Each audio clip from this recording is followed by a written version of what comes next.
أعوذ بالله من الشيطان الرجيم بسم الله الرحمن الرحيم السلام عليكم ورحمة الله وبركاته abatuuliriza ku Radio Pearl FM 107.9 ekula ly'omuntu wa bulijjo tukomyewo biidhnillah n'omusomo gwaffe ogulimu ebyewuunyisa era naawe wenna awuliriza nkusaba oyite munno musembeze na yajje aberenga awuliriza ekintu kino abantu bangi nnyo kiba kyankalanya emitwe nga bakyogera mu bukyamu kibalumya omutwe nga bakyogera mu litali kkubo ttuufu njagala tulaba olunaku olwaleero abasajja n'abakyala be baliwa abalina enkwe eziri ku top awo nno buli omu wenna wooli ali ku Pearl FM 107.9 ekula ly'omuntu wa bulijjo ke kaseera weetegeke. Lwaki? Olw'ensonga nti nno abantu abasinga obungi balowooza nti abakyala be basinze enkwe oba ntegerekese bagamba mbu abakyala be basinga enkwe nenja tugoberera obujulizi buno tulabe kiri kitya abasajja n'abakyala be baliwa abasinga enkwe ennene. Allah subhanahu wa ta'ala yagamba mu Qur'ani mu surati Yusuf yatandika nga ayogera ku omwami gwe bayita Nabiyullah Yusuf ng'ali ne mutabani we Nabiyullah Yusuf ng'ali ne kitaawe ekyafayo kitandika nga Allah agamba mu Qur'ani idh qala Yusuf li abihi jukira mu kaseera Nabbi Yusufu we yagambira kitaawe alayhi salam au alayhim salam yagamba kitaawe n'amugamba nti ya abati owange kitange inni ra'aytu ahada ashara kawkab ndabye emunyenye 11 wa shamsu wal qamar n'enjuba n'omwezi ra'aytuhum li sajidin mbirabye nga bigira ki nga binvuunamira. Qala ya bunayya n'amugamba nti wange mwana wange la taqsusur uyak tonyumiza ebyo ebirooto byo ala ikhwatik eri baganda bo fayakidu laka kaida ne bakukolera enkwe. Njagala tunulire ekigambo kino fayakidu laka kaida kyaliko alifu eyo ngate bagiyita nakira mu lulimi oluwarabu. Kati nakira eno etegeeza ki? Nakira tufidul humum eba etegeeza nti enkwe zonna nga bw'olaba wali mu aya emu Allah yagamba la tajidu qawm yu'minuna billah wa bil yawmil akhir yuwaduna man ahada Allahi wa rasulah nti toyinza kusanga kibinja ky'abantu nga bakkiririza mu Allah nga balinawo okwagala qawma nejjanga kuliko ki alifu eyo eya nakira nga eyo nakira eyo kyetegeeza nti toyinza kusanga kibinja ky'abantu bonna yani kibuna bonna buli kibinja ky'abantu boyinza okusanga nga yu'minuna billah nga bakkiririza mu Allah yuwaduna man ahada Allahi wa rasulah nga balinawo okwagala okw'ekimmemmette balina love y'ekika ekyawaggulu kwoyo akoze ku Allah n'omubaka w'olutalo kalla tekisobokerako ddala. Kakati njagala otunuulire kwekiri ekigambo fayakidu laka kaida nabbi wa Allah ye yayogera n'agamba nti fayakidu laka kaida. Fayakidu laka kaida ne bakukolera enkwe oba ntegerekese. Kati enkwe baba bategezeza zonna oba enkwe nga nnyingi era ekiraga nti enkwe nga nnyingi ogenda kiwulirira mu bigambo bye tugenda okukkirira nga tuwuliriza. Allah olwamala okwogera bw'atyo oba Nabbi Ayub Nabbi Yaqub bwe yamala okwogera ebigambo ebyo n'abeera nga yasirika. Njagala tulabe kiki ekyaddako. Allah subhanahu wa ta'ala ayogera mu Qur'ani ey'ekitiibwa n'abeera nga yatulaga eri maaso n'agamba inna kaidakunna adhim, nti mazima ddala enkwe zammwe abakyala nnene. Kati buli awulira ekigambo nti enkwe zammwe abakyala nnene yalowoolezaawo nti abakyala be basinga enkwe. Naye njagala owulirize muganda wange n'obwegendereza, oteekeyo amatuugo n'omutima gwo ku ki ekyabaawo. Nabiyullahi Yusufu alayhi salam bamugamba nti baganda bo tubanyumiza ndooto yo, fayakidu laka kaida, ne bakukolera enkwe. Awo mu kaseera ako yali mwana muto, nga muto oba ntegerekese omwana ow'emyaka emito. Kaakati fayakidu laka kaida basobola okukolera ki? Olukwe. Era omwana n'asirika teyababuulira. Kati ate teyababuulira naye laba biki bye baamukola. Baagamba nti Yusufu ahabbu ila abina, Yusufu ono yasinga okwagalwa eri kitaffe. Just kitaabwe kubanga yasinga okumwagala. Kike baasalawo ne bagamba mu nkwe ze batandika nazo, kyokka nga kijjukire nti information eno inna kaidakunna adhimu eri mu maaso, nti mmwe mazima ddala enkwe zammwe abakyala nnene. Eyakyogera yali kabaka oluvannyuma lwa Allah okuleeta omuki, fashahida shahidu min ahliha, omujulizi n'abanga yajulira kyogerwa mu tafsiri nti omwana omuto ye yayogera. Bwe yayogera n'agamba nti nno bw'abanga ekkanzu ye eyuziddwa mu maaso, oyo omukyala aba ayogedde mazima, omusajja aba mulimba.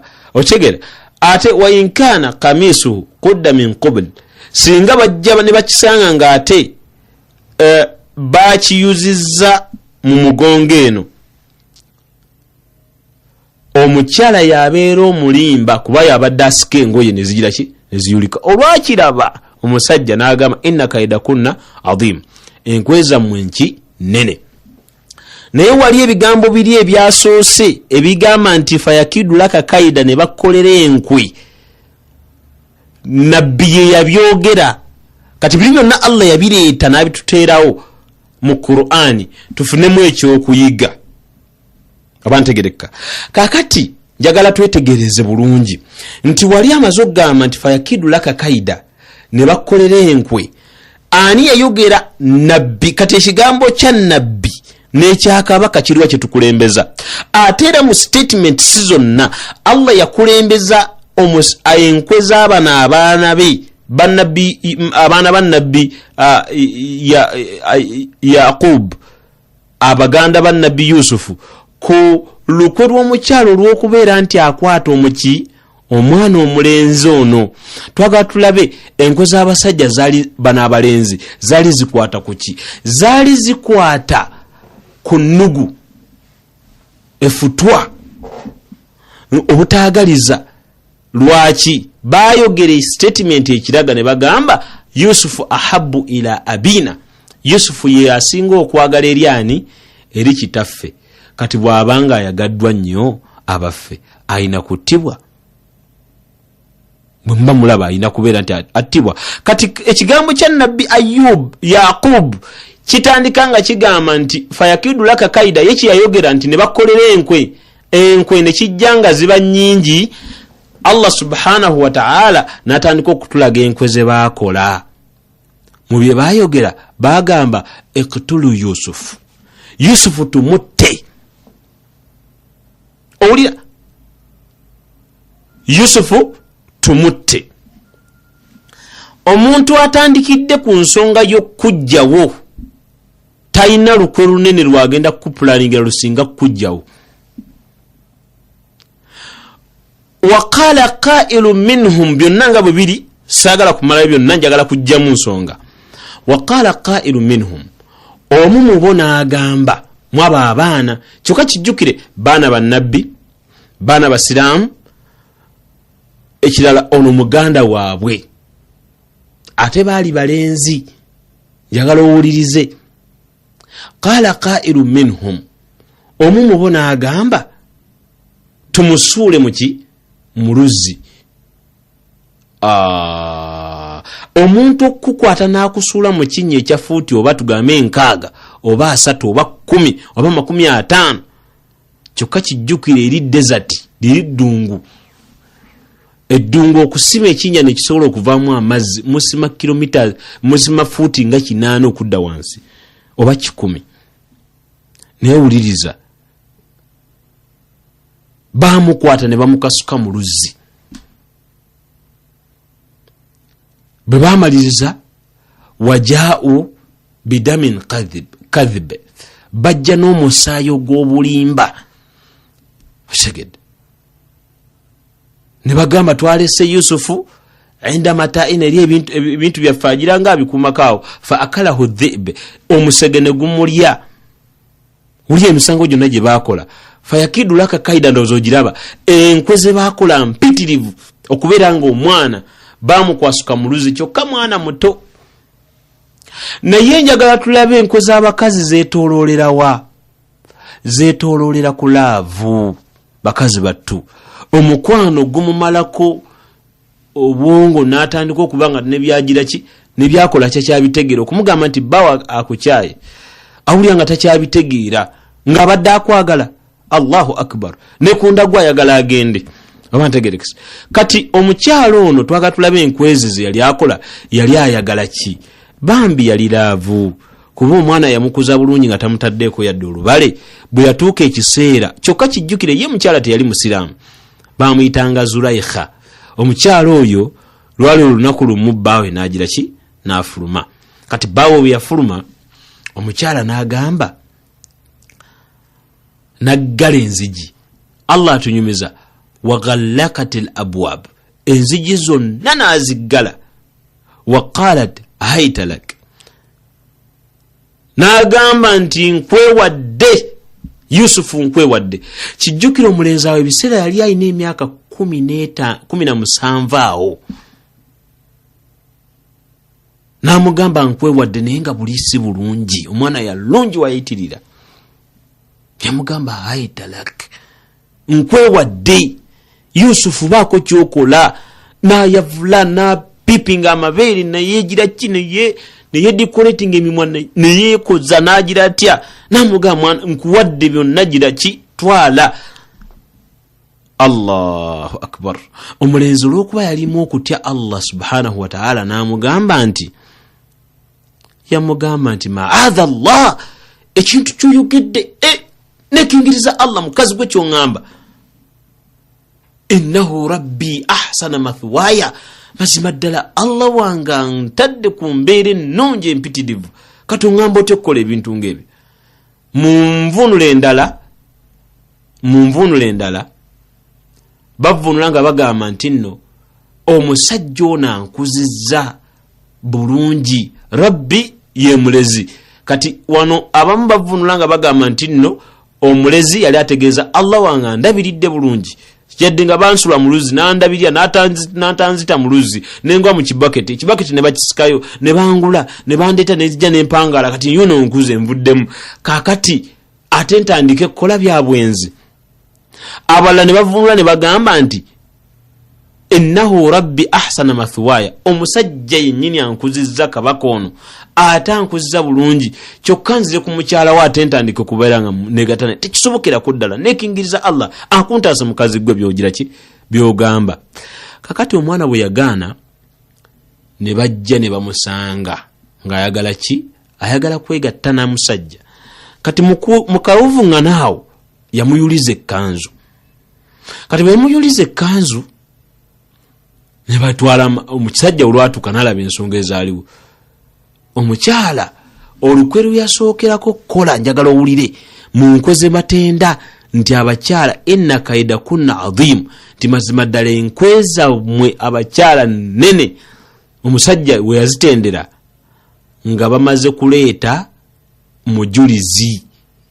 omujulizi Allah yamuteekawo yali mwana muto n'ayogera ng'akyali muto n'agamba nti mukebere olugoye lw'omusajja oyo bwe lubanga luyulikise mu maaso omukazi aba alimba fasadakati fakadhabat wahuwa min as-sadiqin ayo omukyala aba alimbye omusajja yabeera ku mazima naye bwe lubanga luyuziddwa mabega olwo nno omukyala yaba ayogedde amazima omusajja abeera agize eki bwe baba baluyuzizza mu maaso omusajja yabeera alimba omukyala yaba ku mazima naye bwe babeera nga baluyuzizza mabega omusajja omukyalo ono yabeera ali ku mazima omukyala kuba baluyuze mabega kitegeeza baluyuze mabega kitegeeza yabadde omusajja adduka kwetaasa omukazi n'amukwata n'aluyuza kati awo omusajja yabeera ku mazima singa luba bagenda dusanga lugize eki nga luyuse mu maaso omusajja n'agamba inna kaida kunna adhim mazima ddala enkweza mu abakyala nki nnene kati wano olaba bwagambye nti enkweza mwe nnene kati enkweza mwe nnene naye tunuli omukazi olukwero yakola yagamba mu bigambo bye yayogera nti illa an yusgan au yu'adhab adhabun alim omuntu abaera ayagadde okukola ku bantu b'obulabe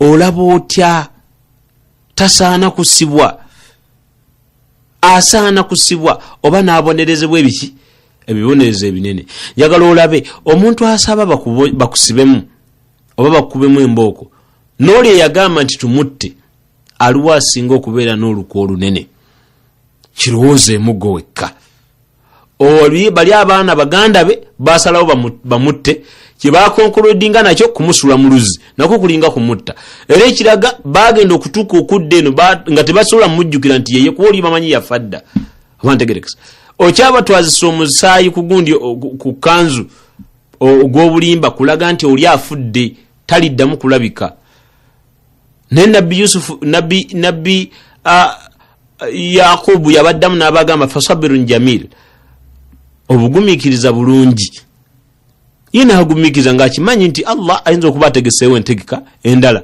omwana oluusi gyali ajja mumukuuma Allah kakati jagala tujjewo wano ensonga eraga nti omukyala ekyamwogeza bino gwali mukwano kyokka kijjukire si muki teyali musiraamu naye bali baana baalina basiraamu naye olw'okuba enkwe z'abasajja zaasukka baasalawo batte muganda waabwe just lwakuba nti kitaabwe agira ki amwagala kaakati njagala otunule ekintu ekyongera okukatiriza Allah subhanahu wa ta'ala bwaleeta lafudhu egamba nti kabir munene wabeerawo lafudhu egamba nti akbar yasinga obunene kati Allah yasinga obunene abantu bonna basobola okubeera abanene naye Allahu akbar Allah yasinga obunene nabwe kityo enkwe adhim enkwe nnene waliyo kye bayita a'dham enkwe ezisinga obunene kati kyekiri ekigambo kyolaba fayakidu laka kaida kisobola okutegeeza bayina kaida a'dham bayina enkwe ezisinga okuba ennene oba bayina enkwe nga nnyingi oba ntegerekeka kaakati njagala ate tulabe tunula wano omukyalo ono y'olwawulira waqalat niswatul madina bino byonna olwabaawo abakyala b'omu kibuga ne batandika okuba nga bagira ki nga batambuza olugambo ne bagamba nti muraatul aziz omukyala wa kabaka omusajja w'ekitiibwa turawid fataha an nafsiha atandise kwegwanyiza kaana kalenzi bamwita na fata kavubuka turawid fataha an nafsiha atandise kwegwanyiza kaana kalenzi kadishaga faha hubba omukono gumumeze bwobwe bwe yabyogera falamma sami'at bimakrihinna omukyalo ono lwawudde abakyala b'omu kibuga bye boogedde Misiri awo kikutegeeza nti waliwo abakyala balina eŋŋambo oshegera waqala niswatul madina kitegeeza nti ate awo mu ŋŋambo abakyala bagira ki bayinawo ekigambo bayinawo teke kati batambuza oluki olugambo ne bagamba nti omukyala wa kabaka abadde akwata akaana n'agamba falamma sami'at bimakrihinna olwategira n'awulira bye bamwogeddeko arsalat ilayhinna n'agamba nti mubampitire oshegera n'ateekawo ebyokuwaata tutegeke omukolo biki wa atat likulli wahidin minhunna sikina buli omu n'amukwasa akaso kati bwe yamukwasa akasaako n'abagamba mugire ki tandike tuwaate ebimukolo tugutegeke tugire ki tuwaate kati abakyala b'e Misiri abo ne batandika okuwaata mu kaseera ako ng'ekyafaayo bwe kinyumya. Kati bwe baali bawaata kyekyatuukawo n'ayingira munda n'agamba ya Yusufu, owange gwe Yusufu, ekhruju ilayhinna, fuluma kuwa bweru. Kati Yusufu namugamba fuluma ogende weetolole bw'oti omale oyingire. Falamma ra'aynahu, olwalaba ku mulenzi oli Yusufu, akbarnahu, baakuba bukubi nduulu nga bakuba lwa mwana ono, baakuba enduulu walala nga kiki ekibakubya enduulu, omwana yaisukka obulungi. Wakatta'na aydiyahunna, engalo zonna ne bazitemako nga tebabasanyalazizza. Wakulna hasha lillah, ne bagamba bannaye tulayira Allah, ma hadha basharun, si muntu, in huwa illa malakun karim, ende tusobola kuba okujjako malayika ate y'ekitiibwa. Owulira, tesobola kuba okujjako malayika ate y'ekitiibwa. Ne balayira mu bulimba. Lwaki? Omwana asusse obulungi. Kati ekyo kitulaga bulungi nnyo nti omukyala naye ekyamutuukako okugamba omwana nti jangu baako nange, kitegeeza kyali kyamusukkako. Ye nno nga yagumiikiriza nata ye teyeetema, omwana yamukuza bulungi. So wali yandibadde nga yamutema natema dda. Lwaki? Obulungi bwamusukkako. Yandibadde naye yeesalaasala dda. Naye olw'obugumiikiriza bwe yalina omukyalo oyo, yalinda tewali muntu n'agamba bannange n'alaba nfa bufi, jangu tubeeko fembi. Abantegereka. Kaakati kiki tujjamu awo nti omwana yali mulungi okusukka. Era bwe yali amaliriza omukazi yagamba dhalikunna allati lumtunani fihi, oyo gwe mbadde munnenyeza mumulabye, oyo gwe mbadde munnenyeza mwene engalo muzitemyeko, nze nno nga nno mbadde nkyaliwo. Oba ntegerekese, tulaba enkwe z'abasajja n'ez'abakyala ze ziriwe zisinga okubeera enkambwe oba ennene. Baganda bange ab'ebitiibwa, mbasaba nga mbeegayirira tulekerawo okuvuma abakyala nga tugamba nti bankwe nnyingi, tebalina ddiini, biki. Abakyala balina eddiini, abakyala si bankwe nnyo, wabula just ensonga zaabwe zonna zonna ezisinga ziri ku mukwano olw'ekisa ekingi kye balina.